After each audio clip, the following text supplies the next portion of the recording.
Broken Lines is a turn-based tactical RPG set in an alternate World War II type setting. Only the enemies aren't Nazis this time, it's a bunch of gas mask wearing and vaguely Eastern European sounding troops who are up to some very mysterious and unpleasant things. You'll be leading a squad of soldiers that have crash landed in this place with no knowledge of their orders through various types of tactical encounters featuring a very interesting combat system and interactive narrative events to a conclusion of your choice. Broken Lines is made up of two main components, a turn-based combat core with an interactive narrative shell. I'll start with the combat part since that is by far what you'll be doing the most. You have a squad made up of 8 soldiers. They tend to fall into 3 categories, mostly depending on their default gear and abilities. Long-range sharpshooters, medium-range machine gun users, and short-range shotgun door kickers. I started by saying that the game is turn-based, and that's technically true, but there is something very special about this particular implementation of the concept. You start each turn by giving your squad members orders. Go here, then there, crouch, run, use ability, that sort of stuff. You can also chain a series of such actions for your soldiers to do in sequence during their turn, because once all the orders are given, the turn runs in real time for a period of 8 seconds.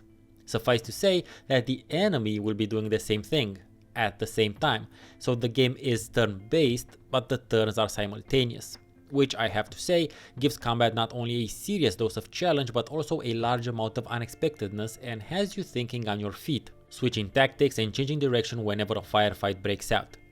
Thankfully, the devs allow us to move the camera pretty freely, as well as zoom in and out, so we can get a better sense of what is happening around any given soldier. Zooming in and seeing the battlefield from the perspective of your soldiers also allows you to understand their surroundings better, especially in terms of height and potential concealment advantages that you could benefit from or you have to pay attention to. Even with the very fluid and flexible camera movement, combat encounters are still very intense because during each 8-second turn, things are almost constantly in a state of flux. New enemies can join in the fight, or the place where you just told one of your soldiers to throw a grenade, which was initially inhabited by 2 enemies, is empty by the time they actually throw the grenade because most combat abilities have a lead up time. This allows you to chain several actions when setting the orders, which is great, but at the same time, the game stops you from modifying those orders when the situation on the field changes. And that is one of the main gameplay challenges that you will have to get used to when approaching combat in Broken Lines. A turn will be interrupted on occasion when your troops see an enemy, and that's when the game allows you to change the orders of the soldier or soldiers who have seen the enemy, but the others will continue following your original orders. Which kinda makes sense in a real world setting as well. Only those who first see a threat can react to it. The others will be reacting either to the initial reaction or to the response from the threat itself. Really well made. Another feature that is true to life is the friendly fire. This makes combat further challenging, because your characters will not and cannot interrupt their shooting actions in order to let their squad members walk in front of them.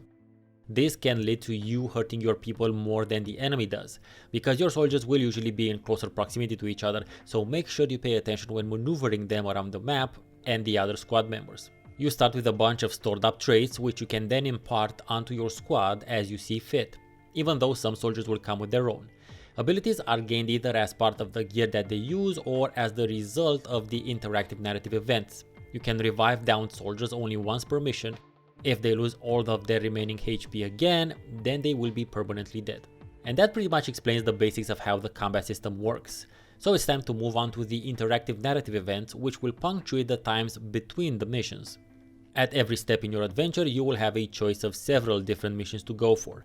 The squad isn't the most homogeneous in terms of decision making, because they have no commanding officers with them, so when faced with several options, some soldiers will want to go one way while others will want to go another. There are also situations in which there are 3 options, so just in this respect there is quite a bunch of replayability built into the game. So now let's talk about the actual narrative events, because these are, in my opinion, the weakest part of the game. And not because they are badly written or bad in general, not really, no, they are the weakest in my eyes because of how unrealistic the behavior of the characters is. And I always have to put in this following caveat when talking about realism in a fictional medium such as games or movies. I am quite aware that slack has to be cut, and I do it all the time, oftentimes to a much larger degree than most others do, but in this case something just doesn't sit well with me. I just said that the combat system has a couple of very true to life mechanics, but when it comes to the behavior and interactions between the soldiers, it is anything but true to life. Generally, two soldiers will be interacting with each other, relating to some sort of outside event, although that is not necessary. Depending on the choices you make, the relationship will either improve or degrade, and you'll receive some type of ability out of the deal. This is nothing unexpected or new, but then the relationship has an effect while on the field. If two members are friendly and they are one next to another, they'll perform better. If they're not friendly and they are next to another, they'll perform worse. This rings sort of true, but I would think that all of these relationships would have already been built during training, and any feuds or misunderstandings would have been squashed, either by their colleagues or their immediate superiors, considering they were going to jump behind enemy lines. Anyone who has watched any war movie, especially Band of Brothers, since that one deals with a parachute infantry regiment, or seen interviews with veterans, will find the character's behavior extremely odd. Those types of interactions make sense in an RPG setting with characters that do not know each other.